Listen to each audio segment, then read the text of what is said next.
That's Genesis 42, verses 1 to 25. When Jacob learned that there was grain for sale in Egypt, he said to his sons, "Why do you look at one another?" And he said, "Behold, I have heard that there is grain for sale in Egypt. Go down and buy again for us there, that we may live and not die." So 10 of Joseph's brothers went down to buy grain in Egypt. But Jacob did not send Benjamin, Joseph's brother, with his brothers, for he feared that harm might happen to him. Thus the sons of Israel came to buy among the others who came, for the famine was in the land of Canaan. Now Joseph was governor over the land. He was the one who sold to all the people of the land. And Joseph's brothers came and bowed themselves before him, with their faces to the ground. Joseph saw his brothers and recognized them, but he treated them like strangers and spoke roughly to them. "Where do you come from?" he said. They said, "From the land of Canaan to buy food." And Joseph recognized his brothers, but they did not recognize him. And Joseph remembered the dreams that he had dreamed of them. And he said to them, "You are spies. You have come to see the nakedness of the land." They said to him, "No, my lord, your servants have come to buy food. We are all sons of one man. We are honest men. Your servants have never been spies." He said to them, "No, it is the nakedness of the land that you have come to see." And they said, "We, your servants, are 12 brothers, the son of one man in the land of Canaan, and behold, the youngest is this day our father, and one is no more." But Joseph said to them, "It is as I said to you, you are spies. But this you shall be tested.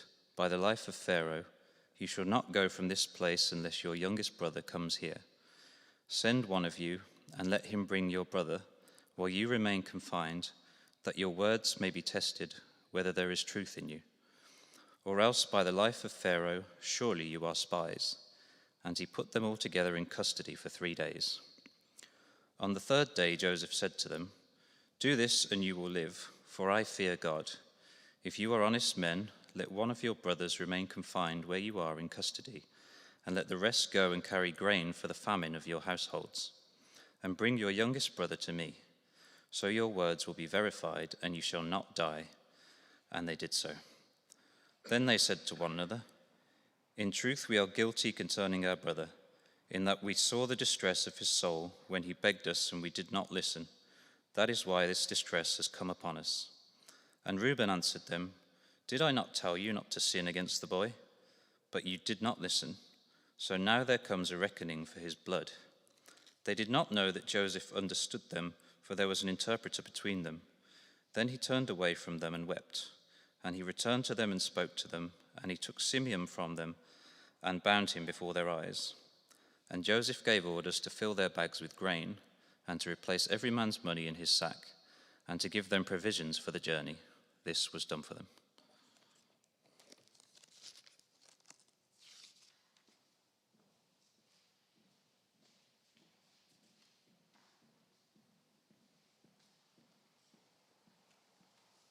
The second reading is just a couple of pages over on page 38, chapter 45, verses 1 to 15. Chapter 45, verses 1 to 15. Then Joseph could not control himself before all those who stood by him. He cried, "Make everyone go out from me." So no one stayed with him when Joseph made himself known to his brothers.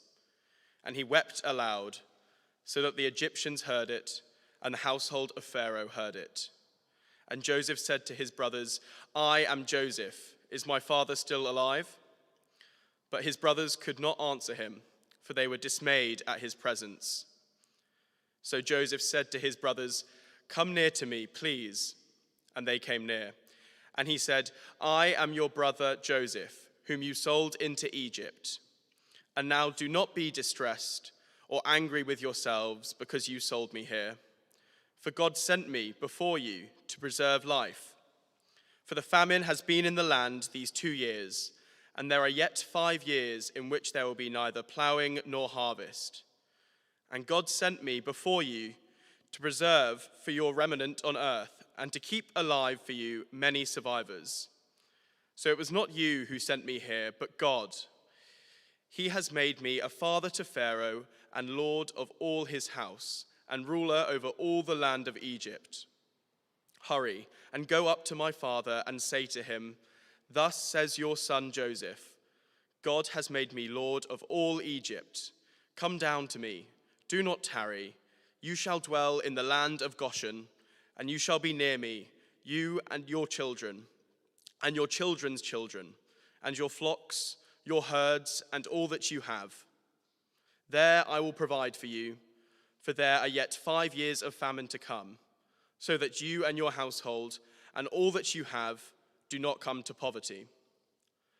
And now your eyes see, and the eyes of my brother Benjamin see, that it is my mouth that speaks to you. You must tell my father of all my honor in Egypt and of all that you have seen. Hurry and bring my father down here.' Then he fell upon his brother Benjamin's neck and wept. And Benjamin wept upon his neck. And he kissed all his brothers and wept upon them. After that, his brothers talked with him."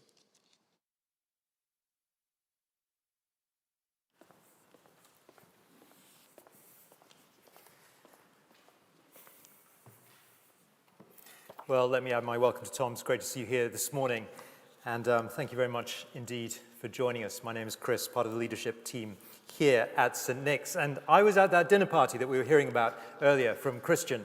And I'd like to say everything he said was true, but there were a few extra details that he decided to leave out. So if you'd like me to fill in the gaps, do come and speak to me afterwards. Some entertaining details, which I may make public another time. Anyway, let's keep our focus on Genesis 42 to 45.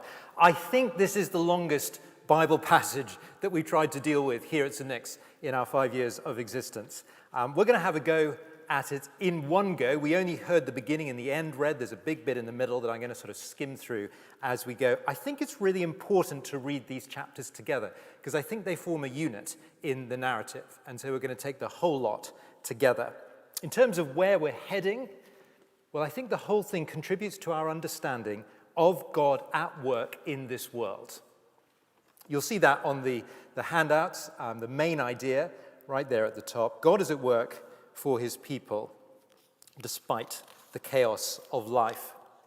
For the last 3 chapters up until this point, we've been with Joseph. First, as a slave in Egypt, we followed his downfall. Do you remember he was falsely accused? He went to prison. And then his rise to power, Lord of Egypt, second only to Pharaoh. Chapter 41 ended with the news that famine had begun. There was no food anywhere except in Egypt, and so it's a perfect time to catch up with what's going on with Jacob and all the family back at home. So chapter 42, where we began today, begins with a sort of meanwhile, back in the promised land, Jacob and all of the sons, they're starving. And so we start this episode of Joseph with a crisis. And it's a serious one. I mean, famine back then in the ancient world was a killer. You had very little chance of surviving. God's people are facing certain death. By the end of the section, well, crisis has been quelled. And the story ends with a sort of organized fun and laughter and plenty of food. I mean, it sounds like a St. Nick's church weekend away, doesn't it, at the end? So there we go. Now, how does this whole turnaround come? Well, God uses his man, Joseph, to do it all. He functions as the sort of savior of his people. He is the Christ figure, if you like, in typological terms. Despite being rejected by his family, he was sold for 20 pieces of silver. He rises to great power. He's able to make decisions which function to save God's people, his own family, from certain death. Here is God at work for his people, despite the chaos of life all around. Now, if I'm right that that's the big idea, then all the details in this sort of big chunk of narrative should contribute to our understanding of that big point. I think this is a really important point to grasp in terms of Bible handling. I'm sure we're reading narrative. I mean, these are events that really happened. We can go with the brothers through the ups and downs and sort of experience what it was like as we read the narrative. But importantly, remember, the narrative is a selection of events. Moses, who wrote this book, selected the right events to make points about God, who he is, what he does, and how he operates in this world. And so we need to keep our eyes on the main thing, as we appreciate the details. 42 to 46 in Genesis exposes the sovereign work of our God, even though there are major problems in this fallen world, and even though his people have a track record of making particularly bad decisions along the way. Again and again, they mess up. I'll walk us through a few of the details in our time together, fill in a few of the gaps from the middle bit, which I guess not everyone will have had a chance to look at, and I'll finish by asking, so what for us as readers today? You'll see the first point on the handout there. The life-threatening problem is solved by God alone. The life-threatening problem solved by God alone. Now, a right grasp of the Christian faith today starts with accepting this big idea. It's laid down for us in the Bible at this stage, and it repeats many, many times. Problem, solution, problem, solution. Ultimately, the gospel is problem, solution. God alone solves the problems that humanity face. Let's dive in. Look back to 42 verse 1. I'm going to sort of walk us through a few of the verses. Some we've heard read, some we won't have heard read. 42 verse 1, that's where we began. When Jacob learned there was grain for sale in Egypt, he said to his sons, "Why do you look at one another?" I love the picture. You can almost sort of see the entertaining side of this. The brothers are all staring at each other, sort of saying, well, go on, then if you're so clever, you go and find some food to eat. Well, Dad has something to say, verse 2. And he, that is Jacob, said, "Behold, I have heard that there is grain for sale in Egypt. Go down and buy grain for us there, that we may live and not die." You can see, it's binary. It's as simple as that. And it helps us to understand, this isn't just a shortage of luxury goods. Life and death is on the cards. And that has big implications for us as readers, because, of course, God had promised to Jacob that he would be blessed. And in fact, lots of the promises that God had made to Abraham were then repeated to Jacob. Stars in the sky, sand on the seashore type of language. If he and his sons all die, well, it's going to look like either God doesn't care or God isn't powerful to do anything about it. And so the stakes are very high. God's integrity is in the balance. Well, flick forward a couple of pages, chapter 45, verse 9. This is the grand reveal. Joseph takes his disguise off, and he's talking to his brothers. Look at verse 9. "Hurry and go up to my father and say to him, 'Thus says your son Joseph, God has made me lord of all Egypt. Come down to me and do not tarry. You shall dwell in the land of Goshen, and you shall be near me, you and your children and your children's children and your flocks, your herds and all that you have. There I will provide for you. There are yet 5 years of famine to come, so that you and your household and all that you have do not come to poverty.'" There's the happy ending. It's a wonderful picture, isn't it? Certain death in Canaan, in the promised land.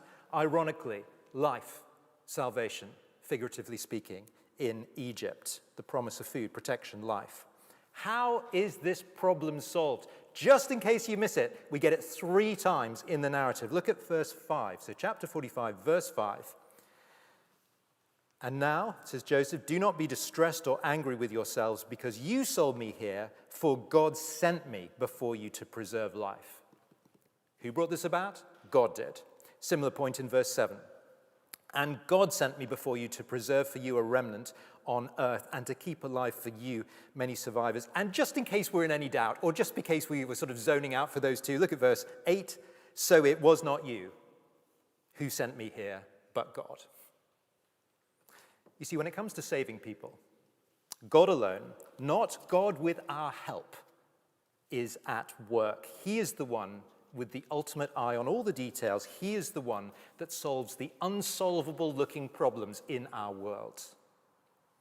And I think it's fascinating, absolutely fascinating, that God makes it all possible through the sinful, ridiculous actions of the brothers. They intended evil. God used it for good. And that's an important theme of the Joseph narrative, and the author will return to that. That builds to the climax. Tom has alerted us to that. It sort of builds through the section, and we will get there in a few weeks' time. But for now, I don't think that's where the force of the narrative goes. You see, most of the rest of the details in our passage focus on the changed lives of the brothers. And so, problem solution.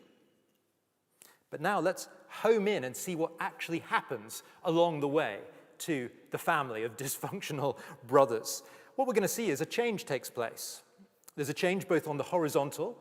The dysfunctional family, well, regains a little bit of their dignity, shall we say. But there's also a change on the vertical. And that will sort of unfold in parallel to all of this. They become convicted of their sin. They realize they're accountable to God. All of this unfolds in the middle of the story. So that brings us to the second point. The brothers' lives are changed along the way. I think the turnaround, the transformation, is quite stunning at many levels. Now remember, the famine prompted Jacob to send his sons into Egypt for food. And they all go, this time, without Benjamin. They arrive in Egypt, and we catch up with Joseph. Have a look at verse 6. Sorry, we're back in chapter 42 now. 42, verse 6. Joseph was governor over the land. He was the one who sold to all the people of the land. And Joseph's brothers came and bowed themselves before him with their faces to the ground. That should ring bells for us as readers. They bowed with their faces to the ground to Joseph. Do you remember the dreams that we went into in previous chapters? The dreams are being fulfilled. For us as readers, this is God at work. Don't worry, we're being told. Now, the brothers, of course, are clueless at this point. They've got no idea that Joseph is even alive. All they can think about are their rumbling tummies. Joseph, on the other hand, well, he recognizes his brothers, but he decides to stay disguised. And he uses the opportunity to test his brothers. He calls them spies. Look at verse 11. They protest. We, they say, are all sons of one man. We are honest men. Your servants have never been spies. Now, for Joseph to call them spies is a perfectly reasonable thing to do. Consider the backdrop again.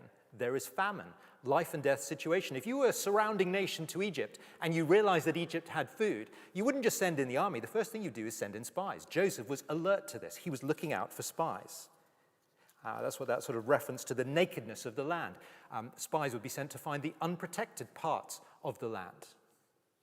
Joseph decides to design a test for his brothers. Have a look at verse 15. By this you shall be tested. By the life of Pharaoh, you shall not go from this place unless your youngest brother comes here. Send one of you, and let him bring your brother, while you remain confined, that your words may be tested, whether there is truth in you. Or else, by the life of Pharaoh, surely you are spies. Well, the tables have turned. Now, it's the brothers' integrity that is in the balance. They may not be spies looking to steal, but they've claimed to be honest. And they've claimed to be honest men before Joseph, and that's a bit of a mistake, isn't it? I mean, not only to claim the moral high ground is always going to be a little bit dangerous, but to claim that you're honest in front of a brother that you've treated in the way that they treated him, well, it probably struck a pretty raw nerve for Joseph. Just remember, back in chapter 37, they planned to kill Joseph initially. In the end, they sort of compromised and chucked him into a pit. At the last minute, they modified their plans and sold him into slavery. And then they went home and they lied to their father and said that his son, Joseph, was dead. It's not particularly honest, is it? Joseph knows all this, of course, and so he chucks them in prison for 3 days, no doubt, to get them thinking over their lives. A little bit of self-reflection, especially in the matter of honesty. It never hurt anyone. I guess there's just an opportunity to pause and to think about that for a moment. Just think about the things that we say about ourselves or write about ourselves or post about ourselves, words that cover up, words that mislead or distract. It's so easy, isn't it, to portray ourselves in a way that we want people to see or we know perhaps isn't completely true. And when we see it happening in the story, it sort of annoys us. We're alerted to it. We know it's true in our own lives. We quickly brush over that. We can see the hypocrisy of the brothers. And we don't have to search far to see it in ourselves. And I think these little details are designed just to sort of reflect back on us every now and then and just to challenge the reverse. As we see hypocrisy, are you aware of hypocrisy? And we make the error of thinking that God doesn't know and God doesn't care. And I'll come back to that at the end, but it's just I think that's how these details function along the way. Back to the brothers. I mean, they're in prison. They'd had the taste of prison just 3 days. Remember, Joseph had been in prison for 13 years. And Joseph knows he can't keep them for long because, of course, the backdrop is famine. It had taken the brothers 7 days to get to Egypt. He can't keep them too long. His father's going to die because they don't have any food back home. It's 7 days back home. It's 3 days in prison. He realizes he's got to take them out. So he speaks to the brothers, verse 18, 42:18. On the third day, Joseph said to them, "Do this, and you will live, for I fear God." That's an interesting phrase, isn't it? I fear God, says Joseph. You should be fearing God by implication. Brothers, readers, Joseph fears God. Verse 19, if you are honest men, let one of your brothers remain confined where you are in custody, and let the rest go and carry grain for the famine of your households, and bring your youngest brother to me. So your words will be verified, and you shall not die. And they did so. And as the test becomes clearer to them, well, so their conviction of their own sin begins to grow. Have a look at verse 21. Then they said to one another, "In truth, we are guilty concerning our brother." That's a big thing for them to admit. "In that we saw the distress of his soul when he begged us, and we did not listen. That is why distress has come upon us." Well, perhaps in a tiny way, that time in prison, I mean, of course, the tables are turned. They're getting a taste of their own medicine. Remember, they had done to Jacob what we've recently witnessed, we get reminded about all the time in the news, don't we? I mean, think about what those child abductors did to the McCain family. That's what they had done to their father. Joseph denied the life of the family, snatched from his father's care. And their guilty consciences are beginning to catch up with them. Joseph had cried out in distress. Jacob had been all but broken by the news of his son's death. And now the brothers remember, and it cuts them like a knife. It's often the testimony, isn't it, of a child, now an adult, brought up in a Christian home, leaves the family, turns back on family values and perhaps a Christian upbringing, pushes God out of their sight. And then it hits them like a freight train. Something reminds them, a word from a Christian, a visit back to church. Suddenly it all begins to make sense again. That's what happened to the prodigal son, isn't it, in the New Testament? It was that point of desperation when he was feeding the pigs. Well, for the brothers, Reuben becomes their collective conscience. Look how it hits him, the moment of conviction. Look at verse 22. And Reuben answered them, "Did I not tell you not to sin against the boy? But you didn't listen.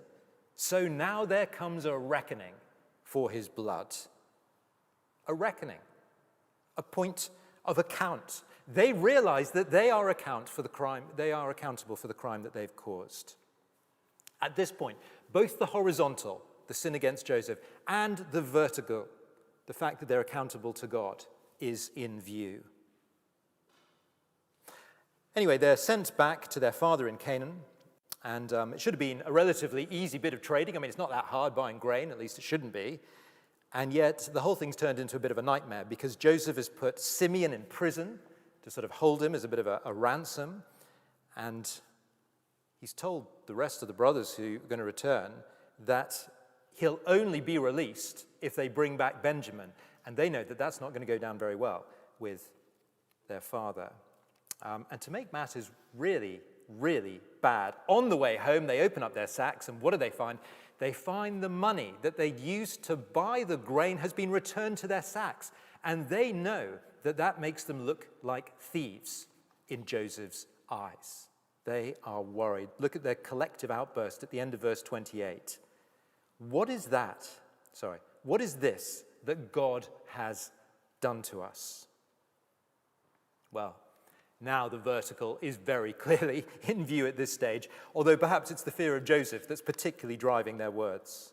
The implied point, nevertheless, nothing is hidden from God. They get back to their father, And he makes it very clear that Benjamin will not go. Benjamin will stay with me. It helps to remember at this point, of course, that Jacob and his family were always a dysfunctional family. It's not like they ever lived a particularly normal life. Jacob had 2 wives, Leah, Rachel, and he didn't really like his first wife, which is pretty outrageous. He only really liked his second wife, Rachel. And his second wife, Rachel, had 2 sons, Joseph and Benjamin. Rachel was dead by this stage in the story, and as far as Jacob was concerned, Joseph was dead. Only Benjamin remained. Only Benjamin reminded him of his favorite wife. There's all of that going on. That's why Jacob doesn't want to let go of Benjamin. However, needs must. Famine, death, food runs out, no choice. Back to Egypt with Benjamin they go. And as the story continues, they arrive back in front of Joseph, and Joseph, still in disguise, puts the ultimate test before the brothers. Here's the opportunity.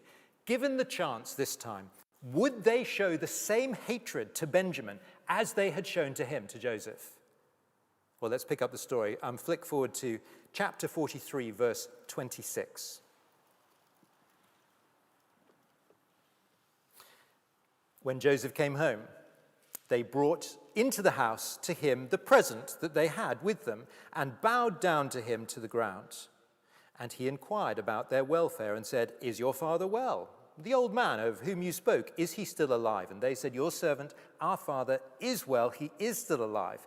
And they bowed their heads and prostrated themselves. Do you see the fulfillment again, the dreams? Just in case we've forgotten a chapter on, God is in control. God's got this. Have a look at verse 29. And he, that is Joseph, lifted up his eyes and saw his brother Benjamin, his mother's son, and said, "Is this your youngest brother of whom you spoke to me? God be gracious to you, my son." They share a meal. And Joseph goes out of his way to show favor to Benjamin, just like his father had done to him. Do you remember Jacob, the father, had given Joseph that special multicolored coat? Well, now here is Joseph showing the same favor to Benjamin to see how the brothers respond. At the end of chapter 43, Benjamin is given 5 times as much food as the brothers. I mean, can you imagine the brothers sitting together and seeing the little one getting 5 times as much food? It's how to wind them up. So they get, a couple of sort of lamb chops and a side of couscous is given to all the brothers. And then Benjamin's plate comes in. The lamb chops are piled high, 10 of them. And not just a side of couscous, sort of plates of meze all around him, whatever they ate in those days. You see, the brothers were given the reason, the opportunity to be green with envy, especially given the backdrop. It's famine. Would history repeat itself or not? Well, no. They look like changed men. Look at the last few words of chapter 43. Look how it ends, right at the end of 43. And they drank and were happy with him. Change lives. But is it genuine, or is it just a show to sort of get the whole thing moving on? Chapter 44, Joseph decides to test them again. It's almost unbelievable. Testing them again. This is like the sort of government COVID policy. Once again, they're in there. And the brothers, all 11 of them, on their way back home with food this time. Unknown to the brothers, though, Joseph instructs his steward to plant his special cup in Benjamin's bag. He refers to it as his cup of divination. I think that's all part of his sort of disguise. And the brothers, well, they're a day or so out of Egypt. They get stopped. They get questioned about the missing cup. And Judah is so confident, there's no way any of us would have stolen your cup. So confident that he says, 44, verse 9, "Whichever of your servants is found with it shall die, and we also will be my Lord's servants." The sacks are unloaded, and before long, to everyone's horror, Benjamin is found with the cup. And again, we're asking as readers, what are the brothers going to do? The brothers have every opportunity at this stage to hang Benjamin out to dry, especially as Joseph lets all of them off the hook. And he just claims Benjamin. He says, "Look, you guys can all go. I just want him. He's the guilty one." Well, it would be very fitting for the brothers to allow that to carry on. But look at what Judah says. Judah jumps to Benjamin's aid.